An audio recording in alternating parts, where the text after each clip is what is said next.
बच्चों, पिछले लेक्चर में हमने वेजिटेटिव रिप्रोडक्शन के बारे में चर्चा की थी। इसके अंतर्गत भी हमने नेचुरल वेजिटेटिव रिप्रोडक्शन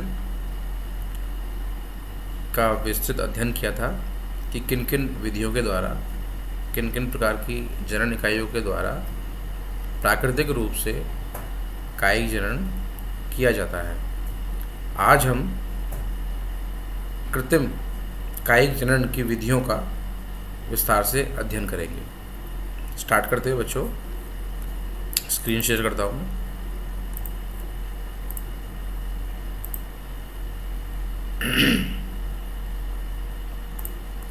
हाँ, आर्टिफिशियल वेजिटेटिव रिप्रोडक्शन, कृत्रिम कायिक जनन।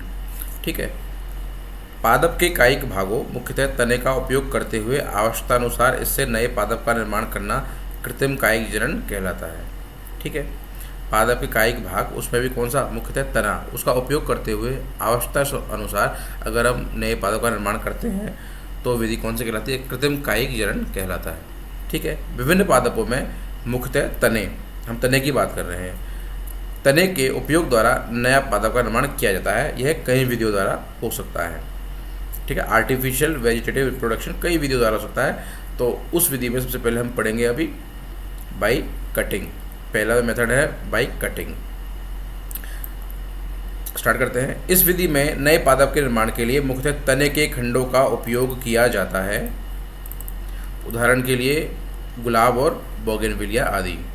प्राय अनुकूल परिस्थितियों में या वर्षा ऋतु के समय उचित आकार के पर्याप्त लंबे तना के जो खंड है उनको मृदा में लगाया जाता है, तो इससे नए प्लांट का निर्माण हो जाता है।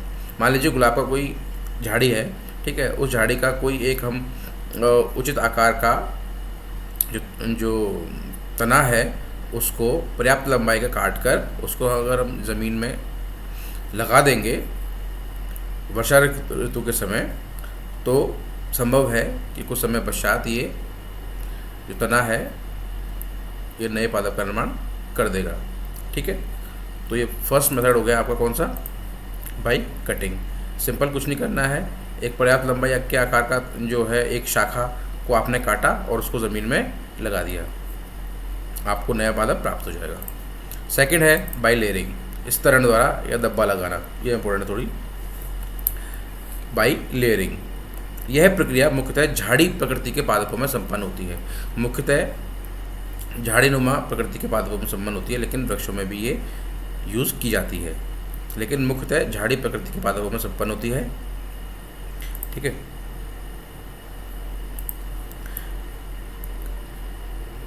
इसके द्वारा इन पादपों की शाखाओं में आवश्यकतानुसार मूल का विकास किया जाता है।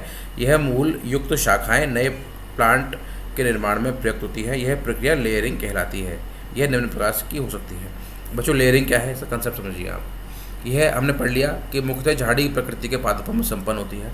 अब इसमें क्या होता है कि जो इन पादपों की जो शाखाएं होती है उनमें ही कुछ मॉडिफिकेशंस करते हुए या विशेष प्रक्रिया को अपनाते हुए इन शाखाओं में ही मूल का विकास किया जाता है। ठीक है। मूल का विकास होने के पश्चात इस मूल युक्त शाखा को मूल पादप से आप अलग कर लेंगे और उसको आवश्यकतानुसार नए स्थान पर लगा देंगे। यह प्रक्रिया क्या कहती है? कहलाती है लेयरिंग। ठीक है। अब ये लेयरिंग भी अलग अलग प्रकार की हो सकती है बच्चों, तो पढ़ लेते हैं हम अलग अलग प्रकार से क्या है। पहली है माउंड लेयरिंग। माउंड लेयरिंग, यह विधि जैस्मिन, गुलाब, मुरैया आदि में प्रयुक्त होती है। इसमें पादप के आधारी भाग की शाखाओं को उपयोग में लिया जाता है। ध्यान दीजिएगा, पादप के जो आधारी भाग की शाखाएं हैं जो ज़मीन की ओर है उनको हम उपयोग में लेंगे। इन्हें पर्याप्त दबाव के साथ में मृदा में मध्य भाग से दबा दिया जाता है। ठीक है। जो ज़मीन की तरफ की जो शाखाएं हैं उन्हें पर्याप्त दबाव के साथ में ज़मीन में दबा दिया जाएगा, और अगर आवश्यकता है तो वी आकृति का जो चीरा है वो भी उस जो हिस्सा ज़मीन में दबा गया है उसमें आप लगाओगे। ठीक है। कुछ दिनों बाद इस भाग में मूल का विकास हो जाता है। ठीक है। इस शाखा को पादप से पृथक करके नए प्लांट के निर्माण में प्रयुक्त किया जा सकता है। ठीक है। आसान है। ऐसी शाखाएं जो कि ज़मीन की ओर है उनको ज़मीन में गाड़ देंगे हम, वी आकार का एक कट लगा देंगे। ठीक है, कुछ समय बाद, कुछ दिनों बाद हम देखेंगे कि जो है, जो ज़मीन में दबा हुआ जो हिस्सा है उससे मूल का निर्माण हो गया है। अब जो मूल युक्त जो शाखा है उसको, जो मुख्य पादप है उससे हम अलग कर लेंगे और आसानी से उसको नए स्थान पर स्थानांतरित कर देंगे। ठीक है, ये होती है माउंड लेयरिंग। ठीक है, ये डायग्राम बच्चों देखो। ठीक है, ये पादप है, मान लीजिए उसका एक तना है, तो ज़मीन की ओर जो पाए जाने वाली जो शाखाएँ हैं उसको हमने मिट्टी में दबा दिया, आवश्यकता अनुसार इसमें जो है चीरा लगा दिया, है ना। कुछ समय पश्चात इससे जड़ का निर्माण हो जाएगा। तो अब इस जड़ युक्त शाखा, ये जो है, इसको हम यहाँ से कट कर लेंगे और नए स्थान पर लगा देंगे, तो एक नए पादप का निर्माण हो जाएगा। ठीक है, दूसरा है एयर लेयरिंग। ठीक है, नाम से पता चल रहा है, पढ़ते हैं इसको। नींबू संतरा आदि में प्रयुक्त होती है। ये एयर लेयरिंग का जो है वो नींबू संतरा में प्रयुक्त होती है। इस विधि में क्या होता है बच्चों, प्लांट्स की पर्याप्त व्यास की वायवीय शाखाओं का चयन किया जाता है। ठीक है, प्लांट की जो पर्याप्त जो मोटाई है उसकी एक शाखा का चयन किया जाएगा। इसे कुछ ऊंचाई से बाह्य सतह से छील दिया जाता है। ठीक है, तथा इस पर मृदा को गीला करके अथवा रुई को गीला करके लपेटा जाता है। ठीक है, मुख्य तना है, उसकी पर्याप्त व्यास की ये शाखा है, उसको बाहर से हम छील देंगे। छीलने के बाद में क्या करेंगे बच्चों, इसके चारों ओर मिट्टी लगा देंगे और मृदा को गीला करके अथवा रुई को गीला करके इसको चारों ओर से हम लपेट देंगे। जैसे अपन घाव लगने पर पट्टी बांधते हैं ना, वैसी प्रक्रिया इसमें काम में लेंगे। कुछ दिनों तक ऐसे ही रखेंगे। यह स्थिति इस शाखा में मूल का विकास करती है। यह मूल युक्त शाखा पादप से पृथक करते हुए नए पादप के निर्माण में प्रयुक्त होगी। ठीक है, बहुत आसान है। ये मुख्य तना, उससे एक शाखा निकल रही है पर्याप्त मोटाई की, इसको एक विशेष स्थान से छील देंगे।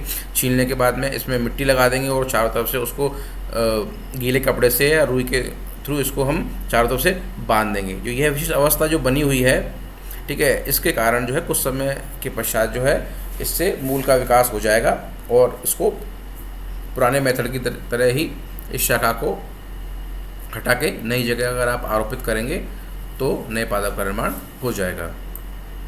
ठीक है, तो बच्चों पहला हमने पढ़ लिया कटिंग, दूसरा लेयरिंग, तीसरा मोस्ट इम्पोर्टेंट टॉपिक है आर्टिफिशियल वेजिटेटिव रिप्रोडक्शन में ग्राफ्टिंग, कलम रोपण, ग्राफ्टिंग। ठीक है, कलम रोपण स्टार्ट करते हैं। यह कृत्रिम कायिक जनन की प्रमुख विधि है जो अच्छे परिणाम प्रदान करती है। इस विधि में दो जनकों के तनों का उपयोग करते हुए उन्हें संबंधित किया जाता है तथा उनसे नए लक्षणों युक्त पादप का निर्माण होता है। यह प्रक्रिया ग्राफ्टिंग कहलाती है। यह बच्चों बहुत इंपॉर्टेंट है, बताया मैंने आपको। क्यों इंपॉर्टेंट है? क्योंकि ये एकमात्र ऐसी विधि है जिसके द्वारा कि नए लक्षणों युक्त पादप का निर्माण किया जाता है, क्योंकि इस प्रक्रिया में दो अलग अलग जनकों के तनों का उपयोग हम करते हैं। अब कैसे करते हैं, किस प्रकार से प्रक्रिया होती है, इसको हम आगे देखते हैं।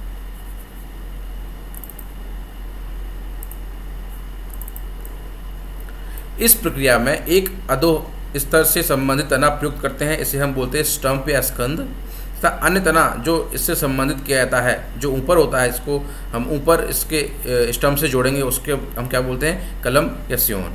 ठीक है, यह दोनों तने भिन्न भिन्न प्रकार की उभार तथा खांच द्वारा संबंधित किए जाते हैं। यह प्रक्रिया ग्राफ्टिंग कहलाती है या निम्न प्रकार की हो सकती है। ठीक है, इसमें दो प्रकार के तने लेंगे बच्चों। जो तना अधो स्तर से संबंधित है उसको हम बोलेंगे स्टंप, और जो तना जिसपे कि स्टंप को संबंधित किया जाना है उसको हम बोलेंगे सियोन या कलम। कलम ऊपर होती है और जो स्टंप होता है वो नीचे होता है। ठीक है, स्टंप और सियोन में हम इस प्रकार से खांच और उभार का निर्माण करेंगे और उन्हें संबंधित करेंगे कि वो आपस में अच्छी तरह से जुड़ जाएं। ठीक है, यह प्रक्रिया ग्राफ्टिंग कहलाती है। यह कई प्रकार की हो सकती है, देखते हैं कौन कौन प्रकार से हो सकती है। पहला है व्हिप ग्राफ्टिंग। व्हिप ग्राफ्टिंग इस प्रकार की ग्राफ्टिंग में पर्याप्त लंबाई के स्टंप तथा सियोन का चयन किया जाता है। इन्हें एक दूसरे के अनुरूप तिरछा काटा जाता है। देखिए बच्चों डायग्राम में ये है, ये स्टंप है, ये सियोन है, इनको क्या है एक दूसरे के अनुरूप हमने क्या काटा है, तिरछा। ठीक है, तिरछा काटते हैं हम तथा इसमें एक दूसरे को समायोजित करते हुए इन्हें धागों की सहायता से बांध दिया जाता है। यह अनुकूल परिस्थिति में कुछ दिनों तक इसी प्रकार से रखते हैं। कुछ समय पश्चात स्टंप तथा सियोन के समायोजन के साथ संलग्नता प्रेरित हो जाती है तथा नए लक्षणों युक्त पादप का निर्माण होता है। ठीक है, स्टंप और सियोन उनको तिरछा काट दिया, उनको समायोजित कर दिया और धागे की सहायता से उनको बांध दिया। कुछ समय तक इसको ऐसे ही रहने दें, कुछ समय पश्चात हम देखेंगे कि ये आपस में ये जुड़ गए हैं। ठीक है, तो नए लक्षणों युक्त पादप का विकास होगा। दूसरा है बच्चों वेज ग्राफ्टिंग। वेज ग्राफ्ट में स्टंप में वी आकार का खांच का निर्माण किया जाता है। डायग्राम आप देख पा रहे हैं, इसको पढ़ते हैं। इस प्रकार की ग्राफ्टिंग में चयनित पादप के स्टंप में सियोन के समायोजन हेतु वी आकृति की खांच का निर्माण किया जाता है। वी आकृति की खांच का निर्माण किसमें होगा बच्चों, वेज ग्राफ्टिंग में। ठीक है, इस खांच के अनुरूप कलम निर्मित की जाती है। यह दोनों व्यवस्थित करते हुए समायोजित कर दिए जाते हैं। आवश्यकता अनुसार इन्हें धागों की सहायता से भी बांधा जा सकता है। कुछ समय पश्चात अनुकूल स्थितियों जो है उनको प्रदान करने के पश्चात यह दोनों तने समायोजित हो जाते हैं तथा संलग्न होकर नए लक्षणों युक्त संबंधित पादप निर्मित करते हैं। ठीक है बच्चों, थर्ड है बड ग्राफ्टिंग। ठीक है, इस स्थिति में चयनित पादप के स्टंप पर टी शेप्ड खांच का निर्माण किया जाता है। बच्चों इंपॉर्टेंट है, ये जो स्टंप है उस पर किस प्रकार की खांच का निर्माण किया जाएगा, टी शेप्ड खांच का निर्माण किया जाएगा। इसमें अन्य पादप की कायिक कलिका को कलम के रूप में प्रयुक्त करते हुए समायोजित किया जाता है। इन्हें आवश्यकता अनुसार धागे की सहायता से बांधा जा सकता है। वही प्रक्रिया चलती रहती है बड ग्राफ्टिंग में। नेक्स्ट है बच्चों क्राउन ग्राफ्टिंग।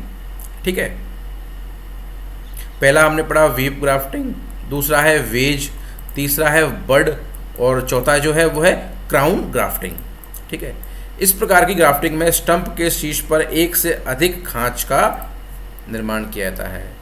जो बच्चा स्टंप है उसमें एक से अधिक खांचों का निर्माण किया जाएगा।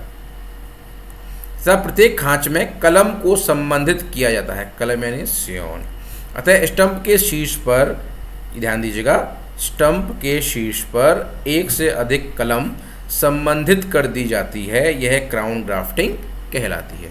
ठीक, स्टंप में एक से अधिक जो है कलम को हम संबंधित करेंगे क्योंकि हमने स्टंप में एक से अधिक खांच का निर्माण किया था। ठीक है बच्चों, इस प्रकार विभिन्न ग्राफ्टिंग विधियों द्वारा नए लक्षणों युक्त पादपों का निर्माण किया जाता है। यह विधि बोगनविलिया, गुलाब आदि सजावटी पादपों में आकर्षक पुष्पों के निर्माण के लिए प्रयुक्त की जाती है। ठीक है बच्चों, तो आज हम इतना ही पढ़ेंगे। जो नेक्स्ट टॉपिक है माइक्रो प्रोपेगेशन और importance of vegetative reproduction in plants, उसको हम अगले चैप्टर में, अगले लेक्चर में देखेंगे। थैंक्स।